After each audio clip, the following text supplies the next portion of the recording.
അത് ഞങ്ങൾ ബാത്റൂമിൽ പോയിട്ട് ഇറങ്ങിയപ്പോഴത്തേക്കും പുള്ളിക്കാരിയെ നടുവിന് ചവിട്ടി തള്ളിയിടുമായിരുന്നു. എന്നിട്ട് എന്റെ കൈയും കാലിനെയും പിടിച്ച് എന്നെയും പാതി പുറത്തിട്ട്. ഓടിക്കൊണ്ടിരുന്ന ട്രെയിനിൽ നിന്ന് യുവതിയെ തള്ളിയിട്ടു എന്ന വിവരം വരുന്നു. കൊച്ചുവേളിയിൽ വെച്ച് RPF ഈ പ്രതിയെന്ന് സംശയിക്കുന്നയാളെ അറസ്റ്റ് ചെയ്തിട്ടുണ്ട്. 50 വയസ്സിലധികം പ്രായമുള്ള സുരേഷ് എന്ന് പറയുന്ന ഒരാളാണ് ഈ ആക്രമണത്തിന് പിന്നിൽ എന്നുള്ളതാണ് മനസ്സിലാക്കാൻ കഴിയുന്നത്. കൊച്ചുവേളി റെയിൽവേ സ്റ്റേഷനിൽ ആണ് പ്രതിയുള്ളത്. ഇവിടെ എത്തിയപ്പോൾ തന്നെ RPF പ്രതിയെ കസ്റ്റഡിയിലെടുത്തു. കുട്ടിയെ വർക്കലയിലെ ആശുപത്രിയിൽ പ്രവേശിപ്പിച്ചിരുന്നു. കുറച്ച് ഗുരുതരമായ പരിക്കുകളുണ്ട് എന്നുള്ളതാണ് മനസ്സിലാക്കാൻ കഴിയുന്നത്.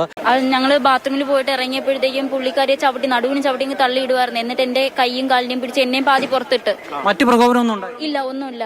നിങ്ങൾ പുറത്തേക്ക് തെറിച്ച് വീണില്ല, പിടിച്ചു നിന്നുകൊണ്ട് രക്ഷപ്പെട്ടു. എന്നെ പിടിച്ച് കയറ്റി രക്ഷപ്പെട്ട. അല്ല ജനറൽ കമ്പാർട്ട്മെന്റ്. ഒരു പെൺകുട്ടിയെ പുറത്തേക്ക് ചവിട്ടിയിടുന്നാണല്ലോ പറയുന്നത്. അയ്യോ, അവർക്ക് ഭ്രാന്താണ് ആ കൊച്ചിന്. താങ്കൾ ചവിട്ടിയിട്ടു എന്ന് കണ്ടു നിന്ന ആളുകൾ കൂടി പറയുന്നുണ്ട്. ഞാൻ തള്ളിയിടുമോ?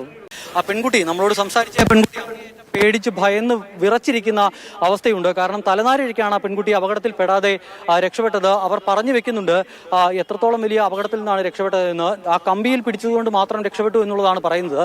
തങ്ങൾ ബാത്റൂമിൽ പോയതിനു ശേഷം പുറത്തേക്ക് ഇറങ്ങിയപ്പോൾ ഒരാൾ അപ്രതീക്ഷിതമായി കടന്നു വന്ന് ചവിട്ടി പുറത്തേക്കിടുകയായിരുന്നു എന്നുള്ളതാണ് ആ പെൺകുട്ടി പറയുന്നത്. ഒപ്പമുണ്ടായിരുന്നയാൾ പുറത്തേക്ക് തെറിച്ചു വീണു. എന്താണ് സംഭവിച്ചതെന്ന് അറിയില്ല. അതിനുശേഷം ഈ പ്രതി എവിടേക്കോ ഓടി മാറി എന്നുള്ളതാണ് പറയുന്നത്. ഇവിടെ ആ പ്രതിയെ കൊണ്ടുവരുമ്പോൾ മദ്യപിച്ച് ലക്കുകെട്ട അവസ്ഥയിലായിരുന്നു. എന്തായാലും പ്രതിയെ പുറത്തേക്ക് ഇറക്കിയിട്ടുണ്ട്.